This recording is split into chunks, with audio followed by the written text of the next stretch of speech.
இன்றைக்கு மாண்புமிகு மேதகு ஆளுநர் அவர்களின் உரை இடம்பெற்றது. அதில் பாட்டாளி மக்கள் கட்சியின் நீண்ட நாள் கனவான, அதாவது 85 வருடங்களாக ஒரு சமூக நீதி, சமூக பொருளாதார சர்வே நடத்தப்பட வேண்டும் என்பது ஒரு கோரிக்கை.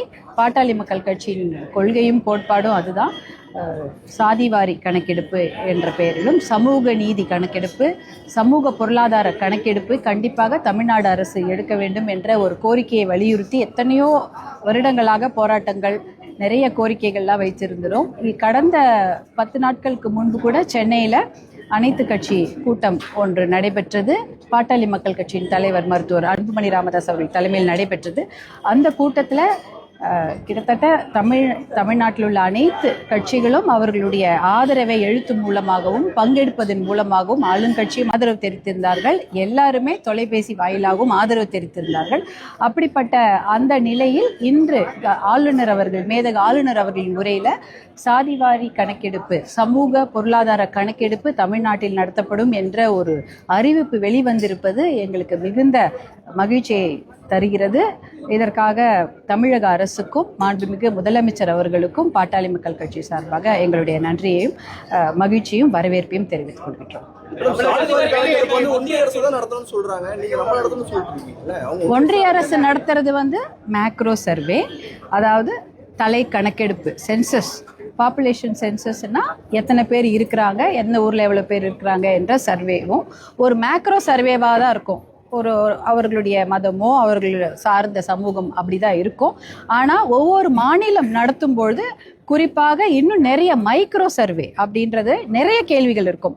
70லேருந்து 100 கேள்விகள் கூட இருக்கலாம். நீங்கள் பார்த்தீங்கன்னா அந்த பீகார்லேயும் அண்டை மாநிலங்கள் எடுத்திருக்கிறாங்க. அது மைக்ரோ சர்வே. எத்தனை லட்சம் குடும்பங்கள் இருக்கின்றன, அந்த குடும்பங்களுக்கு என்னென்ன தேவை என்பதை பற்றிலாம் அந்த மைக்ரோ சர்வேல உங்களுக்கு தெரிய வரும். அப்போ நம்மளுடைய சோஷியல் வெல்ஃபேர் மெஷர்ஸ், அதாவது ஒரு அரசாங்கம் நலத்திட்டங்களை அந்தந்த மக்களுக்கு கொண்டு போய் சேர்க்க வேண்டும் என்றால் அவர்களை பற்றிய ஒரு தரவுகள் இருக்க வேண்டும். அதற்கான இந்த கணக்கெடுப்பு என்பது மிக அவசியமாக இருக்கிறது. அதை தான் இன்னைக்கு எடுக்கிறேன்னு சொல்லியிருக்கிறாங்க. அதற்கு நாங்கள் வரவேற்கிறோம்.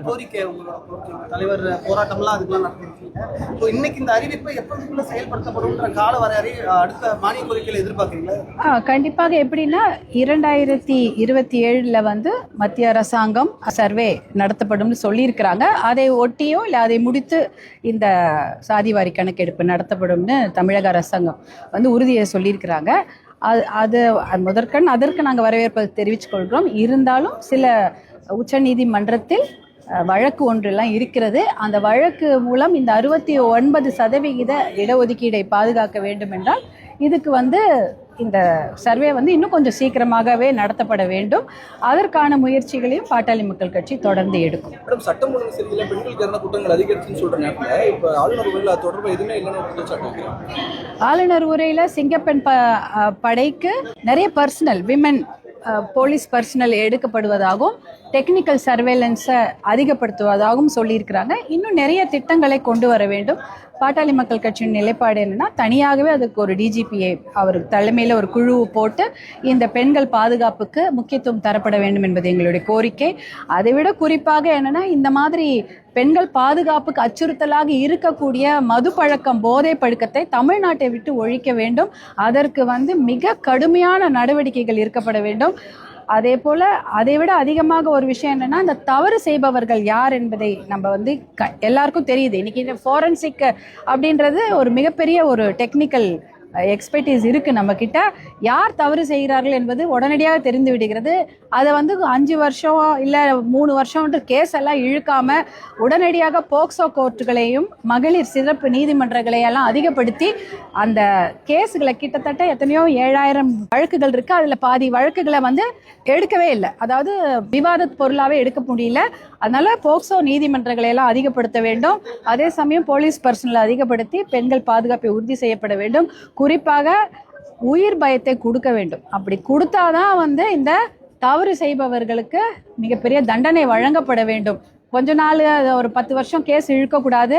உடனடியாக ஒரு 2 மாதத்திற்குள்ளாக 1 மாதத்திற்குள்ளாக தினம் வாரத்துக்கு ஒரு முறை அந்த கேஸை எடுத்து ஆடி வழக்கு செய்து அவர்களுக்கு தண்டனை கொடுக்கப்பட வேண்டும். எத்தனையோ வெளிநாட்டில் பார்க்குறோம், பெண்களுக்கு எதிரான குற்றங்கள் இழைப்பவர்களுக்கு உயிர் பயத்தை காண்பிக்கிறார்கள்.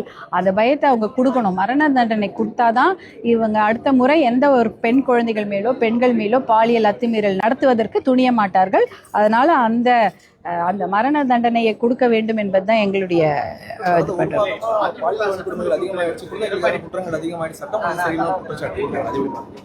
அதாவது இந்த தண்டனை கொடுக்கப்பட வேண்டும் என்பதில் எல்லாரும் ஒற்றுமையா நம்ம செயல்பட வேண்டும்.